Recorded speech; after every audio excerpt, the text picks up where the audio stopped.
Part two में जो हमने पार्ट वन में क्वेश्चन पढ़ा था उसी को हम आगे कंटिन्यू कर रहे हैं। क्वेश्चन काफ़ी लेंथी था तो इसलिए हमने पार्ट टू बनाया उस क्वेश्चन को कंटिन्यू करने के लिए। ये इसमें कि हमारा जो मैग्नीट्यूड क्या है अनएम्प्लॉयमेंट का इंडिया में, मतलब भारत में बेरोजगारी का परिमाण क्या है। अब परिमाण का अर्थ क्या है कि देश में जो बेरोजगारी की क्या गंभीरता है, उसका कैसे विस्तार है, जो हमें क्या बोलते हैं, जैसे जो हमारे पास जितने भी मतलब आंकड़े हैं उनसे पता चलता है, ठीक है। तो ये आपका बेरोजगारी का परिमाण है जिसको हम वन बाय वन करके देखेंगे, ठीक है।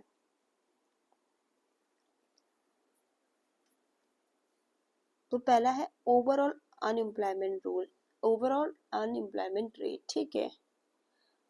तो ओवरऑल अनएम्प्लॉयमेंट रेट जो इंडिया में है वो अभी आपका 2022 और 23 में आपको PLFS जो कि आपका है पीरियोडिक लेबर फोर्स सर्वे, उसकी जो रिपोर्ट के अनुसार हमारा जो अनएम्प्लॉयमेंट रेट है वो अभी किसके अराउंड है, 3.2%। जो इस चीज़ का संकेत दे रहा है कि हाँ, अगर कहीं ना कहीं डिक्लाइन हुआ है अर्ली ईयर्स के कंपैरिजन में, ठीक है। फिर भी जो ये हम अनएम्प्लॉयमेंट रेट बता रहे हैं इसमें फिर भी आपका जैसे आपकी जो रूरल एरियाज में डिस्गाइज्ड अनएम्प्लॉयमेंट देखने को मिलता है हमें, किसमें, कृषि के सेक्टर में, या अंडर एम्प्लॉयमेंट होता है, इसने उसको कवर नहीं किया है, ठीक है। उसको तो वो तो कवर किया भी नहीं आपने इसने इस अनएम्प्लॉयमेंट रेट ने, स्पेशली रूरल एरियाज में। फिर सेकंड हम आ जाते हैं यूथ अनएम्प्लॉयमेंट में। यूथ अनएम्प्लॉयमेंट में जो हम एज लेकर चल रहे हैं वो है आपके 15 से 29 साल के बीच। वहाँ पर अनएम्प्लॉयमेंट रेट काफ़ी हाई होता है, स्पेशली अर्बन एरियाज में, जो आपका 10 से 12% के बीच में है। आपके जो एजुकेटेड यूथ होते हैं, स्पेशली जो आपके ग्रेजुएट है, पोस्ट ग्रेजुएट है, डिग्री है, वो इससे एक चीज़ से काफ़ी इफेक्टेड होते हैं क्योंकि उनको अपनी स्किल के अकॉर्डिंग नौकरी नहीं मिल पा रही है। फिर आपका आ जाता है रूरल वर्सेस अर्बन, ग्रामीण और शहरी बेरोजगारी की बात करें अगर तो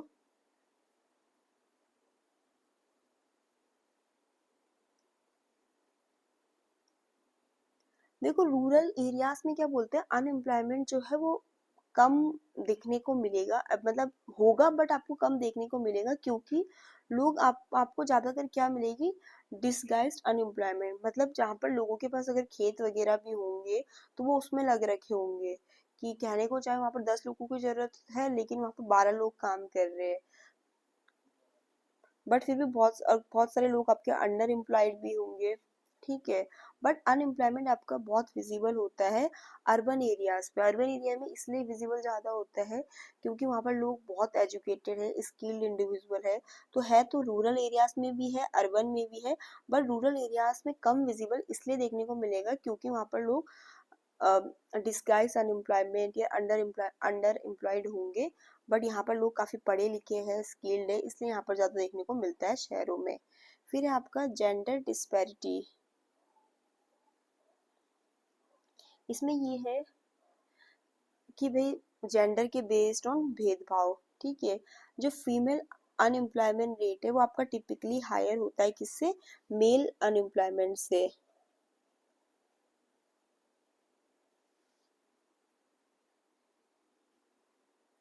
अब वो तो रियलिटी अगर आप आज भी देखोगे तो फीमेल तो जो है मतलब दूसरे के मुकाबले में, वो अगर हम उनको उसमें गिने मतलब किसमें, लेबर फोर्स में, कि कामकाजी उसमें कि भी काम कर रहे हैं नौकरी पेशा, तो वो तो दूसरे के मुकाबले कम ही है ना, ठीक है।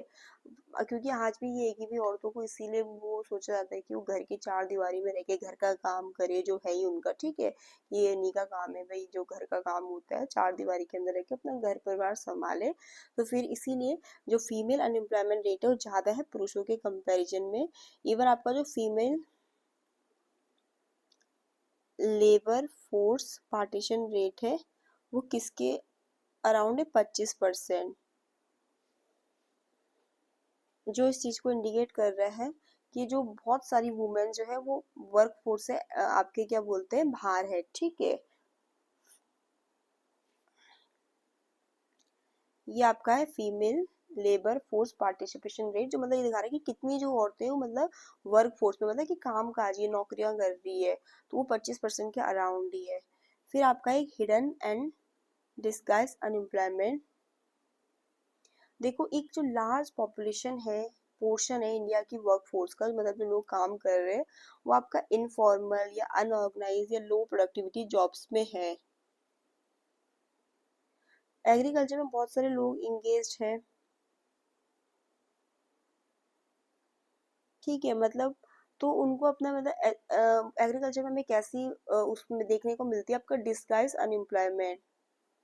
ठीक है, डिस्गाइज अनएम्प्लॉयमेंट हमने पढ़ा था कि ये है कि भाई जहाँ पर 10 लोगों की जरूरत है वहाँ पर 15 लोग काम कर रहे हैं।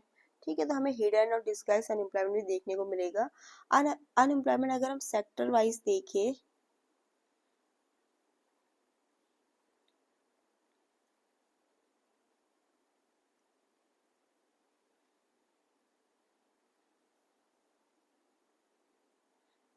तो आज भी आपकी 45 से 50% जो आपकी वर्क फोर्स है, अब आज भी किस पे वो निर्भर है, कृषि पे, एग्रीकल्चर पे।